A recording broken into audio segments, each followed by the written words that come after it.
महुआ मोइत्रा कह रही हैं कि इनके जाने से पार्टी मजबूत होगी। साथ साथ ये भी कह रही है महुआ मोइत्रा कि मेरी कोई औकात नहीं है, आज अगर मैं छोड़ के जाऊं तो मैं अपना कॉन्स्टिट्यूंसी नहीं जीत सकती हूं इंडिपेंडेंटली। मतलब ये तंज कस रही हैं कि काकोली घोष दस्तीदार की कोई औकात नहीं है, ऋतुव्रत बनर्जी की कोई औकात नहीं है, ये तृणमूल कांग्रेस संदीपन साहा की कोई औकात नहीं है, और अब तो फिरहाद का भी कोई औकात नहीं है। ये तृणमूल कांग्रेस था और ममता दीदी थी जो इन लोगों को लीज ऑफ लाइफ मिला। एक साधारण सरकारी डॉक्टर को उठा करके 4 बार का एमपी बना दिया। महुआ मोइत्रा ने एक और खुलासा किया मित्रों। महुआ मोइत्रा ने कहा कि बेटे के लिए काकोली घोष टिकट चाह रही थी, उनके बेटे को टिकट नहीं मिला। उसी दिन से काकोली घोष दस्तीदार नाराज चल रही थी। यह शुद्ध स्वार्थ बस काकोली घोष दस्तीदार ने धोखा दिया है ममता बनर्जी को। कह कौन रही हैं? श्रीमती महुआ मोइत्रा कह रही हैं।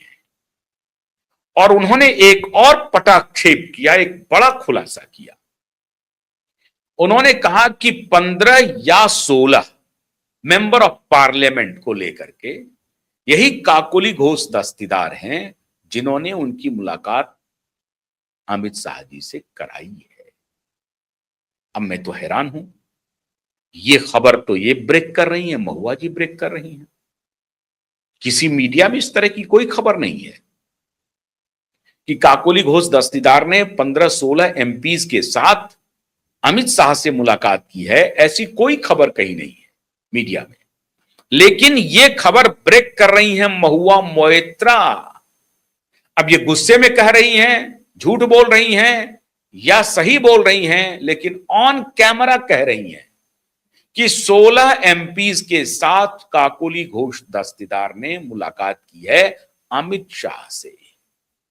और उधर सुधेंदु शेखर रॉय, जो बहुत क्लोज माने जाते थे ममता बनर्जी के, बड़े ही सभ्य सांसद रहे हैं, सुधेंदु शेखर राय जो हैं, वो शुभेंदु शेखर राय है, शुभेंदु शेखर राय, शुभेंदु शेखर राय कह रहे हैं कि 16 नहीं 20 एमपी की मुलाकात हुई है या वो संपर्क में है। किसके संपर्क में है? भारतीय जनता पार्टी के आला कमान के संपर्क में है। अब 29 में से 20-22 1/3 चाहिए, 1/3 हो गया साहब। 1/3 जैसे ही हुआ कि बस पार्टी खत्म। पार्टी खत्म का मतलब है विधायक गए 80 में से 60, 29 में से 20 गए, तो पार्टी का सिंबल खत्म। और फिर संगठन को उन्होंने हालांकि कल डिसॉल्व कर दिया आनंद फानंद में, तो उसको तो ये कह सकते हैं कि भाई इन्होंने डिसॉल्व कर दिया, बिना कोई मीटिंग बुलाए हुए इन्होंने अपने अधिकार का प्रयोग करते हुए पार्टी के संगठन को डिसॉल्व कर दिया और इन्होंने नया संगठन अपॉइंट कर लिया। तो क्या वो जो संगठन था जिस समय 80 में से 60 विधायक छूट करके गए हैं और जिस समय ये 20 विधायक के टूट की खबर आ रही है, तो क्या उस टाइम विशेष में इस पुराने संगठन के लोगों को उसी को माना जाएगा असली तृणमूल, और जो नए अपॉइंटेड हैं उनको क्या असली तृणमूल माना जाएगा, या जो पुराने संगठन के जिनको डिसॉल्व किया गया उनको असली तृणमूल माना जाएगा? अब ये पेच फंस सकता है। ये पेच कब फंसेगा? जब ये 20 सांसद टूट करके चले जाते हैं और वो कहते हैं कि मैंने अलग पार्टी बना ली, या जो नई पार्टी जिसको कि विधानसभा स्पीकर ने मान्यता दे दी है, भले ही उनको निशान नहीं मिला है टीएमसी का पुराना फूल का 3 पत्ती वाला, लेकिन नई ये एक नया फैक्शन है, ये एक नया धड़ा है। इस धड़ा को विधानसभा स्पीकर ने एक लेजिटिमेसी प्रदान कर दी है।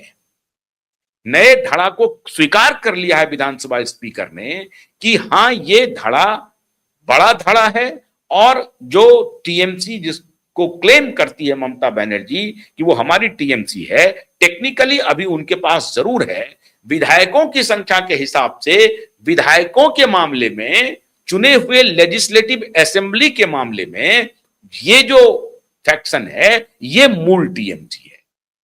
अब असली टीएमसी की पूरी, जब असली टीएमसी की घोषणा तब होगी जब ये सांसद भी 2/3 टूट जाते हैं और संगठन के भी लोग, जिला अध्यक्ष हैं, प्रदेश अध्यक्ष हैं, मंडल अध्यक्ष हैं, विभिन्न पदों पर जो लोग हैं या नेशनल वर्किंग कमेटी है, इन सबके भी लोग अगर मेजॉरिटी में टूट करके नए लोगों के साथ जाते हैं, लेकिन उनका फिर उनको तो इन्होंने डिसॉल्व कर ही दिया, उसकी भूमिका उतनी महत्वपूर्ण नहीं होगी।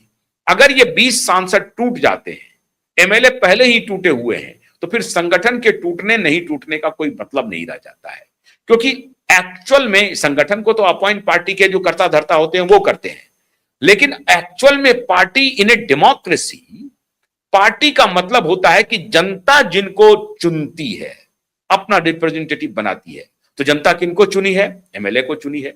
जनता किनको चुनी है? एमपी को चुनी है। अब चुने हुए एमपी और एमएलए में से अगर बड़ी संख्या, जो सबसे बड़ा धड़ा है, वो कोई और गुट बना लेता है, तो जाहिर है वो सिंबल उनके साथ चला जाएगा। इसका मतलब, इसके पीछे की फिलॉसफी यह है कि मूल पार्टी कौन होगी? मूल पार्टी वो होगी जहां चुने हुए रिप्रेजेंटेटिव का धड़ा बड़ा है। अगर चुने हुए रिप्रेजेंटेटिव का धड़ा कम है, 2/3 से भी कम है, तो फिर वो मूल पार्टी का क्लेमेंट नहीं बन पाएगी, वो धड़ा मूल पार्टी का क्लेमेंट नहीं होगा। जो बड़ा धड़ा होगा एमएलए और एमपी वाला, वही मूल पार्टी का क्लेमेंट होगा।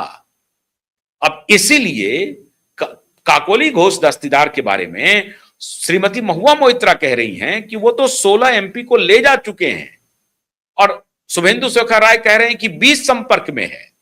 तो आपको बड़ी शुभकामना, मतलब खुश हो रही हैं, महुआ मोइत्रा खुश हो रही हैं, मतलब वो चाहती है कि यह पार्टी टूट जाए ताकि हमारा पूछ हो, हमारी पूछ हो जाए। इस तरह के जो लाइजनर होते हैं, बेसिकली जो पावर गैलरी में घूमते रहते हैं। हालांकि मेरी बात हुई नहीं है, मैं जल्द ही मैं कोशिश करूंगा महुआ जी से भी बात करने का, और उन्हें अपने चैनल पर लाऊंगा भी।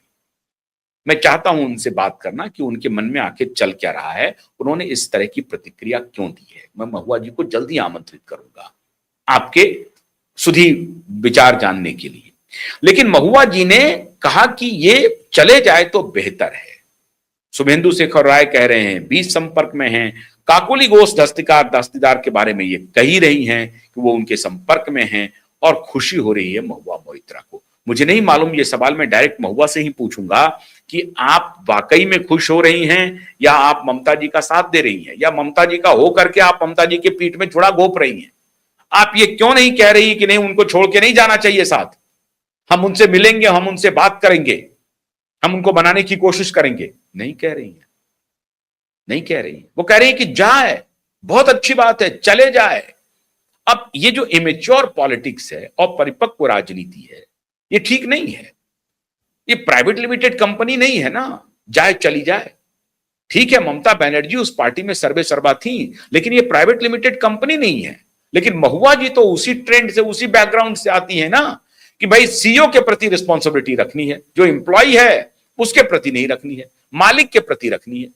मालिक के प्रति वफादारी करो, एम्प्लॉय के प्रति आपकी कोई वफादारी नहीं है। मालिक के प्रति पर वफादार हो, सीईओ के प्रति वफादार हो। तो महुआ जी सोच रही कि ममता बनर्जी के प्रति वफादारी रखने में हमें भलाई है, क्योंकि वो तो पूछेंगे नहीं, ऋतुव्रत तो पूछेंगे नहीं, काकोली घोष दस्तीदार तो इनको पूछेंगे नहीं, और ये जाएंगे भी नहीं। अगर पूछेंगे भी तब भी इनकी तड़ी इतनी है कि ममता जी के सामने तो ये थोड़ा बो डाउन भी हो जाए, उनके सामने तो बो डाउन करने के लिए तैयारी नहीं है महुआ मोइत्रा। तो अंदर अंदर अब महुआ मोइत्रा खुश हो रही हैं, खुश तो हो रही होंगी। उसके पीछे का एक लॉजिक ये है कि इन लोगों की पूछ कब होगी, क्योंकि जब ये सब छोड़ के चले जाएंगे तो ये बताएंगे कि देखिए मैं विपरीत परिस्थिति में आपके साथ खड़ी रही, तो इनकी पूछ बढ़ेगी। फिर जब इनकी पूछ बढ़ेगी तो ममता बनर्जी एक टॉल लीडर हैं, भले ही वो अब उनकी राजनीतिक जमीन खत्म हो गई हो, फिर भी एक लंबा इतिहास तो रहा है उनका। संघर्ष करके उन्होंने पार्टी बनाई, अपने दम पर बनाई, पार्टी खड़ी की, 3 टर्म सत्ता में रही। वो केंद्र की राजनीति में रही, एमपी रही, मंत्री रही, केंद्र में कैबिनेट मिनिस्टर रही, रेल मंत्री जैसी महत्वपूर्ण पदों पर रही, और उसके बाद 3-3 टर्म मुख्यमंत्री रही। तो कद्दावर नेता तो है ही है। उनके ब्रांड वैल्यू में कोई उस तरह से कमी नहीं आई है। हां, जनता के लोकप्रियता के मामले में भले ही कमी आ गई है, लेकिन 2,90,00,000 और 2,60,00,000 महुआ जी ही कह रही है कि हमारे और उनमें बस इतना ही का फासला है। तो फिर वोट चोरी कहां हो गई? कहां हो गई वोट चोरी? अब उसमें वो कह रहे हैं कि 27 लाख को जो हटा दिया गया ना, वही 27 लाख अगर हटाता नहीं तो हम जीत जाते। कमाल है। तो यहां तो आंकड़ा आपको मालूम होगा कि भाई कितना वोट मिला, एक वोट से भी जीत हार होती है तो हार होती है, बात खत्म हो गई। और आपने, हमने, सबने इसी डेमोक्रेसी को अडॉप्ट किया है, जहां सीटों से मामला चलता है, परसेंटेज ऑफ वोट से नहीं चलता है, और टोटल वोट कितना मिला उससे नहीं होता है। वो दलील दे रही हैं कि 2,90,00,000 वोट बीजेपी के समर्थन में है और 2,60,00,000 वोट टीएमसी के समर्थन में है। 30 लाख से आप ऊपर हैं, मतलब 2,60,00,000 लोग अभी भी आपको रिजेक्ट किए हुए हैं, और 2,90,00,000 ने आपको समर्थन किया है, और 2,60,00,000 लोगों ने आपका विरोध किया है। यह कह रही है महुआ मोइत्रा। महुआ मोइत्रा के इस कहने के पीछे का तात्पर्य यह है कि अभी भी वो डिफीट स्वीकार करने के लिए तैयार नहीं है, और अंदर अंदर खुश हैं कि ये सांसद चले जाए, पार्टी टूट जाए तो नए तरीके से हम खड़ा करेंगे, उसमें हमारी पूछ होगी, हमारा बोलबाला होगा। ये अपना सोच रही होंगी महुआ मोइत्रा जी।